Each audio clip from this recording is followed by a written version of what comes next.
অনুষ্ঠিত হলো মালদহের গাজন হাতিমারি ম্যানেজড প্রাথমিক বিদ্যালয়ের পঠন উৎসব। এদিন বিভিন্ন সাংস্কৃতিক অনুষ্ঠানের মধ্য দিয়ে অনুষ্ঠিত হলো বিদ্যালয়ের পঠন উৎসব।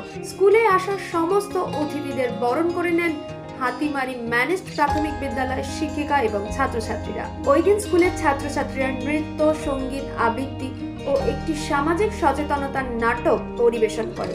তারপর পুরস্কার বিতরণী অনুষ্ঠানের মধ্য দিয়ে অনুষ্ঠান শেষ হয়।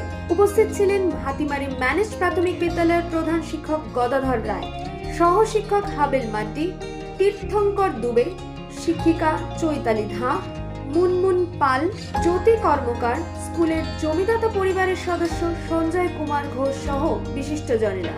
অন্তর্গত হাতিবাড়ি ম্যানেজ প্রাথমিক বিদ্যালয়।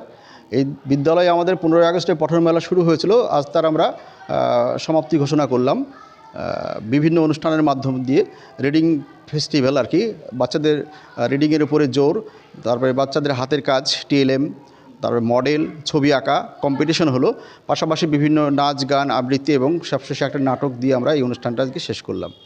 উদ্দেশ্য একটা সামাজিক বার্তা দিতে চাইছি আমরা, যে বর্তমান যুগে বাবা মা, পিতামাতা তার সন্তানদের ভালো রেজাল্ট চায়, কিন্তু বাবা মারা কিন্তু সন্তানদের দেখার সময় পায় না, অথচ চায় যে ছেলেটা রেজাল্ট বা মেয়েটা রেজাল্ট ভালো করুক। নিজেরা মোবাইল আসক্তি, সারাদিন মোবাইলে ব্যস্ত থাকে, অথচ ওদের পিঠে বইয়ের বোঝা বাড়িয়ে যায়। কিন্তু ওই একটা শুধু প্রাইভেট টিউটর বা স্কুলের উপর ডিপেন্ড করে কিন্তু বাচ্চা মানুষ হবে না। আমরা জানি বাচ্চা মানুষ হতে গেলে মায়ের কাছ থেকে প্রথম ল্যাঙ্গুয়েজটা শেখে এবং পিতামাতা হচ্ছে তার প্রথম শিক্ষক। তারা যদি অবহেলায় অর্থাৎ মোবাইল আসক্তি হয়ে যায়, সেই বাচ্চা কিন্তু সুনাগরিক হতে পারে না। তার এই বার্তাটা দিতে চাইছি এই নাটকের মাধ্যমে আমরা। মালদা থেকে বলাই পোদ্দারের report, U Bangla TV. U Bangla TV, হৃদয় ছুঁয়ে যায়।